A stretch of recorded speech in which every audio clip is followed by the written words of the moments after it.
Hello guys, അപ്പോൾ Canada day ആയിട്ടൊരു trip പോകാമെന്ന് വിചാരിച്ചു.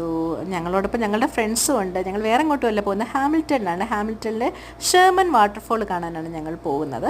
അപ്പോൾ പോകുന്ന വഴിയാണെങ്കിൽ ഞങ്ങളാണെങ്കിൽ ബെർലിംഗ്ടണിൽ അടിപൊളി ഒരു ലേക്ക് ഉണ്ട്. സോ ലേക്കിൽ അവിടെ ഒന്ന് ഇറങ്ങി. കാനഡ ഡേ ആയതുകൊണ്ട് ഒരുപാട് പ്രോഗ്രാംസ് ഒക്കെ നടക്കുന്നുണ്ടായിരുന്നു. ഇന്ത്യൻ ക്ലാസിക്കൽ ഡാൻസ് ഒക്കെ നടക്കുന്നുണ്ട്. സോ അവിടുന്ന് ഞങ്ങൾ സ്നാക്സൊക്കെ കഴിച്ച് വീണ്ടും നമ്മുടെ ഷെർമൻ ഫോൾസിലേക്ക് യാത്ര തിരിച്ചു. പോകുന്ന വഴിയൊക്കെ കാണാൻ ഭയങ്കര ഭംഗിയായിരുന്നു കേട്ടോ. രണ്ട് സൈഡിലും കുറേ മരങ്ങളൊക്കെയാണ്. ശരിക്കും ഒരു നാട്ടിൽ ഈ മൂന്നാർ ഭാഗത്തൊക്കെ പോകുന്ന പോലെ എനിക്ക് ഫീൽ ചെയ്തു. എനിക്കെന്തോ ഈ മരങ്ങളൊക്കെ കാണുമ്പോൾ ഇപ്പോൾ കാനഡ വന്ന് ഭയങ്കര സന്തോഷമാണ്. അങ്ങനെ നമ്മൾ പാർക്കിങ്ങിൽ നിന്ന് ഒരു 4 മിനിറ്റ്സ് നടന്ന് നമ്മൾ നമ്മുടെ ഫോൾസിലെത്തിയിരിക്കുകയാണ്. ഫോൾസ് കാണാൻ നല്ല ഭംഗി, കുറേ വെള്ളമൊക്കെ ഉണ്ടായിരുന്നു. അടിപൊളിയായിരുന്നു. എനിക്ക് ഒരുപാട് ഇഷ്ടപ്പെട്ടു. പിന്നെ ഫസ്റ്റ് ടൈം വന്നതാണ്. ഇതുപോലെ കുറേ ഫോൾസ് അവിടെ ഉണ്ടെന്നൊക്കെ കേട്ടു, പക്ഷേ നമുക്ക് ടൈം ഇല്ലായിരുന്നു. അതുകൊണ്ട് ഞങ്ങൾ ഷെർമൻ ഫോൾസ് മാത്രം കണ്ടിട്ട് വീട്ടിലേക്ക് തിരിച്ചു. Okay, bye. അടുത്തൊരു വീഡിയോയിൽ കാണാം.